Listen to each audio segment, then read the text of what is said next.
हिंसा मामले में बड़ी कार्रवाई हुई है। आपको बताएं कि तौकीर रजा के करीबी को यहां पर गिरफ्तार किया गया है, नदीम, जिस पर आरोप यह है कि उसने यहां पर लोगों को फोन किया था, उनको बुलाया था। शाहजहांपुर जिले के केलकटरा इलाके में पुलिस ने उसे पकड़ा। जानकारी के मुताबिक नदीम खान इत्तेहाद मिल्लत काउंसिल का जिला अध्यक्ष रह चुका है।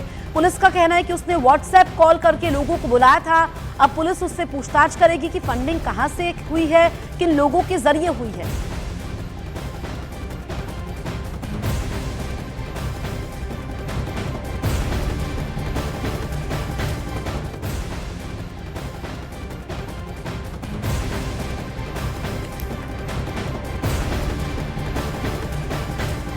तो बरेली हिंसा केस में एक और बड़ी गिरफ्तारी हुई है। आपको बताएं कि यहां पर तौकीर रजा के करीबी नदीम को पुलिस ने गिरफ्तार किया है और ये अहम गिरफ्तारी मानी जा रही है क्योंकि नदीम खान इत्तेहाद मिल्लत काउंसिल का जिला अध्यक्ष भी रह चुका है। दरअसल उस पर आरोप यह है कि उसने व्हाट्सएप कॉल करके लोगों को बुलाया था। पुलिस उससे पूछताछ करेगी कि फंडिंग कहां से हुई और कौन कौन लोग इसमें शामिल हुए। तो यहां पर पुलिस का एक्शन जारी है, एक के बाद एक अहम गिरफ्तारियां हो रही हैं। इससे पहले बरेली में प्रशासन भी हरकत में आ चुका है और लोगों पर शिकंजा कसना शुरू कर दिया है। जो मौलाना की मदद कर रहे थे, बरेली विकास प्राधिकरण ने 3 प्रॉपर्टी फ्लोरा गार्डन, फहम गार्डन और होटल स्काई लॉक सिटी को सील कर दिया है। इसके अलावा जिस होटल में तौकीर रजा को शरण मिली थी उसे भी बंद किया है। प्रशासन का यह एक्शन साफ संदेश देता है कि कानून हाथ में लेने वालों पर अब सख्ती जारी रहेगी। एक मोहम्मद आरिफ खान है, उनका 2 लॉन है, मैरिज लॉन है, एक फार्म लॉन है, एक फ्लोरा गार्डन है। उसी को हम लोग आज सील किया है। एंड एक होटल स्काईलार्क है, उसको भी हम लोग सील किया है। एंड इनका एक और बिल्डिंग ऑलरेडी 2-3 महीने के पहले से ही सील्ड है। आज टोटली इनको 4 बिल्डिंग ऑलरेडी, मतलब 3 आज सील्ड है, ऑलरेडी 1 सील्ड है। इसके अलावा अन्य जो भी आरोपी है उनको भी हम लोग डिटेल स्टडी कर रहा है। उन लोग को प्रॉपर्टीज है जो व्हाटएवर इनको वायलेशन है उसी के लेकर हम लोग स्टडी कर रहा है। एंड जो भी बरेली का जो पीस को डिस्टर्ब करने वाला है, लॉ एंड ऑर्डर को वायलेशन तोड़ने वाला है, इन लोगों के खिलाफ सख्त और कठोर कार्रवाई करेंगे। बरेली में शुक्रवार को जो कुछ भी हुआ उस उपद्रव के बाद अब पुलिस ने कई गिरफ्तारियां तो की ही हैं। अब प्रॉपर्टी को सीज करने का भी काम दूसरे विभाग कर रहे हैं और इसमें सबसे बड़ा नाम है बरेली विकास प्राधिकरण का, जिसने तौकीर रजा के नज़दीकियों पर शिकंजा कसना शुरू कर दिया है। ये जिस जगह पर हम खड़े हैं ये फ्लोरा गार्डन है और ये बताया जा रहा है कि मोहम्मद आरिफ हैं, उनका है और उनके इस गार्डन को तो सील किया ही है, उनकी 3 प्रॉपर्टियों को भी सील किया गया है। ये देखिए बड़ा आलीशान यहाँ पर ये दोनों लॉज और गार्डन है, एक फ्लोरा गार्डन है, एक फहम लॉन है और दूसरा जो तीसरी चीज़ जो है वो है होटल स्काई मार्क। इन तीनों को यहाँ पर स्काई लॉक, इन तीनों को यहाँ पर सील किया गया। आप देखेंगे पूरी पट्टी यहाँ पर बरेली विकास प्राधिकरण ने एक दिन पहले यहाँ पर लगाई है और इस जगह पर पूरा सील यहाँ पर किया गया है और ऐसे ही होटल को भी सील किया गया है। और उसके अलावा जो होटल है, क्योंकि ये सीलिंग ज़मीन पर बनाए गए हैं ऐसा कहा जा रहा है, क्योंकि सीलिंग ज़मीन पर इनको शायद पहले नोटिस भी दिया गया होगा और इसीलिए इनको ये पूरी यहाँ पर आज़ादी थी बरेली विकास प्राधिकरण को कि उनके खिलाफ सील करें। और आप देखेंगे सामने होटल स्काई लार्क है और फहम लॉन, इन दोनों प्रॉपर्टियों को भी सील कर दिया गया है बरेली विकास प्राधिकरण की तरफ से, क्योंकि ये माना जा रहा है कि ये मोहम्मद आरिफ जिसकी ये प्रॉपर्टी है, यहाँ पर इनके जो संबंध हैं वो तौकीर रजा से भी थे और तौकीर रजा की गिरफ्तारी के बाद लगातार पुलिस और प्रशासन की टीमें जो कार्रवाई कर सकते हैं, क्योंकि पुलिस प्रशासन ने एक दिन पहले कहा था कि वो तौकीर रजा के नज़दीकियों पर भी शिकंजा कसेंगे और इसलिए मुख्यमंत्री के आदेशानुसार उनके जितने भी नेटवर्क है उसको निस्तानाबूद करने की तैयारी यहाँ पर की जा रही है। और जिस तरह से मोहम्मद आरिफ की ये 3 प्रॉपर्टियाँ हैं और फेक एनक्लेव जहाँ पर उसके छिपे होने के सबूत मिले हैं, तो उसके बाद से अब ये कार्रवाई बड़ी होती जा रही है। तो क्या इन प्रॉपर्टियों पर जिस तरह से उत्तर प्रदेश सरकार हमेशा ऐसे अपराधियों के लिंक वाली प्रॉपर्टियों पर भी बुलडोजर कार्रवाई करती है, तो क्या यहाँ पर ऐसा होगा ये देखना होगा। लेकिन फिलहाल ये प्रॉपर्टी सीज कर दी गई है और इस सील प्रॉपर्टी पर अगला एक्शन बरेली विकास प्राधिकरण का क्या होगा ये देखना है। कैमरामैन चंदन सिंह के साथ दीपक बिष्ट, न्यूज़ 18 इंडिया, बरेली।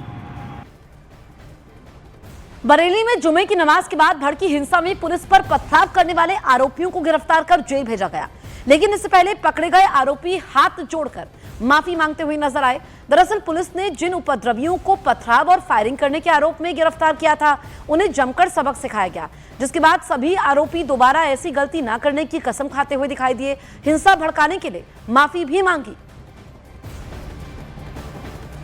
इस वक्त न्यूज़ 18 के कैमरे पर आप देख सकते हैं ये सभी आरोपी हैं जो हाथ जोड़कर यहाँ पर खड़े हुए हैं। और आप देखेंगे हमारे कैमरे पर, क्योंकि ये सबसे महत्वपूर्ण हो जाता है, क्योंकि इनकी गिरफ्तारी हुई है, 15 लोगों की गिरफ्तारी आज हुई है। ये सभी हाथ जोड़ रहे हैं और ये हाथ जोड़ने का मकसद क्या है, क्योंकि जो कुछ उन्होंने किया उसके बाद अब हाथ जोड़ रहे हैं सभी आरोपी। यहाँ पर आपको दिखाई देगा न्यूज़ 18 इंडिया के कैमरे पर सभी लोग हाथ जोड़ रहे हैं, क्योंकि इनसे एक गलती हुई है और इस गलती की सज़ा सिर्फ यही है कि इनकी गिरफ्तारी हुई है। क्योंकि शुक्रवार को जुमे की नमाज के वक्त जिस तरह से घटनाक्रम हुआ था, पुलिस पार्टी पर पथराव किया गया था, जबरन हंगामा किया गया था, लेकिन अब ये सभी यहाँ पर हाथ जोड़कर अपनी माफ़ी मांग रहे हैं। और आपको दिखाई देगा क्योंकि इन आरोपियों ने जो कुछ किया था उसके बाद अब इनको यहाँ पर हाथ जोड़ते हुए देखा जा रहा है। और हाथ जोड़ने की वजह यही, क्योंकि ये सभी यहाँ पर इसलिए यहाँ पर पहुँचे हैं क्योंकि इन लोगों को अपनी गलती का एहसास हो गया है। और इसीलिए गलती का एहसास हो रहा है तुम्हें, हैं? गलती का एहसास हो रहा है? आपने हमला किया, गलती का एहसास हो रहा है आपको? बिल्कुल। और कितने लोग शामिल थे आपके साथ? नहीं, हमारे साथ। देखिए यहाँ पर अब मान रहे हैं, हाथ जोड़ के गलती अपनी मान रहे हैं ये सभी आरोपी, क्योंकि ये इसलिए क्योंकि सबसे अहम हो जाता है, क्योंकि जिस तरह से पूरा घटनाक्रम हुआ था बरेली में, जिस तरह से उपद्रव हुआ था, उपद्रव में इनकी भूमिका बड़ी थी और इसीलिए इन लोगों ने अब हाथ जोड़ा। और हमने जब इनसे पूछताछ की, बात की कि क्या इन्हें गलती का एहसास हो, गर्दन हिलाई, हाँ बिल्कुल इनसे गलती हुई है। और इसीलिए ये सभी आरोपी इस वक्त पुलिस की गिरफ्त में हैं और पुलिस अब इनसे आगे की जो न्यायिक हिरासत है वहाँ भेज दिया जाएगा इनको, क्योंकि अभी भी लगातार गिरफ्तारियाँ बरेली में हर जगह पर इस वक्त की जा रही हैं, ताकि जितने भी उपद्रवी हैं, क्योंकि 1700 से ज़्यादा उपद्रवी हैं जिनके खिलाफ, अज्ञात के खिलाफ मामला दर्ज किया गया है और इसीलिए ये सभी अब पुलिस की गिरफ्त में हैं। अब तक तकरीबन एक दिन पहले हमने देखा था 12 लोगों की गिरफ्तारी हुई थी और आज 15 लोगों की गिरफ्तारी हो चुकी है और आगे भी इस तरह से गिरफ्तारियाँ बढ़ती रहेंगी। कैमरामैन चंदन सिंह के साथ दीपक बिष्ट, न्यूज़ 18 इंडिया, बरेली। उधर बीजेपी नेता और पूर्व केंद्रीय मंत्री मुख्तार अब्बास नकवी ने कहा कि कुछ लोग आस्था के नाम पर हुड़दंग करते हैं और आपको बताएं कि ऐसा कभी बर्दाश्त नहीं होगा। उन्होंने ये साफ किया कि जो लोग लव के नाम पर हेट और हुड़दंग फैलाएंगे उन्हें किसी भी हाल में बख्शा नहीं जाएगा। मोहम्मद और महादेव को लेकर अभी भी बरेली में बवाल मचा हुआ है। वहाँ पर लगातार गिरफ्तारियां भी हो रही हैं, पुलिस बल वहाँ पर लगातार है और अब तो पोस्टर बैनर जो है पटना में भी दिख रहे हैं। देखो, एक चीज़ आपको समझना होगा कि आस्था है, उसका सम्मान होना चाहिए, उसका संरक्षण होना चाहिए, लेकिन जो है वो किसी भी तरह से अराजकता का न सम्मान किया जाना चाहिए न संरक्षण किया जाना चाहिए। कुछ लोग आस्था के नाम पर उद्दंडता की जो है वो गारंटी चाहते हैं, ये कभी नहीं हो सकता। आप आई लव मोहम्मद कहिए, आई लव महादेव कहिए, आई लव माई मुल्क कहिए, सभी लोग उसका सम्मान करते हैं, लेकिन आप जो है वो लव के नाम पर हेट का हुड़दंग करेंगे तो कौन उसे सम्मान करेगा, स्वीकार करेगा। शुक्रिया, शुक्रिया। कैमरामैन नीरज तिवारी के साथ रवि सिंह, दिल्ली, न्यूज़ 18 इंडिया। इससे पहले आई लव मोहम्मद विवाद को लेकर सीएम योगी ने सीधी चेतावनी देते हुए कहा था कि कुछ लोग अपने साथ साथ अपने बच्चों की जिंदगी भी बर्बाद कर रहे हैं। ऐसे लोगों को समझ जाना चाहिए कि किसी भी कीमत पर उन्हें बख्शा नहीं जाएगा। शांति और विकास अच्छा नहीं लगता, लातों के भूत बातों से नहीं मानते। इनको लगता है जैसे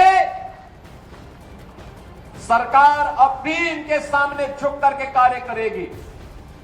सरकार का पहले दिन से, डबल इंजन की सरकार का पहले दिन से ही यह निर्णय है कि अपराध और अपराधियों के प्रति, गद्दारों और देशद्रोहियों के प्रति सरकार जीरो टॉलरेंस की नीति के तहत कार्य करेगी।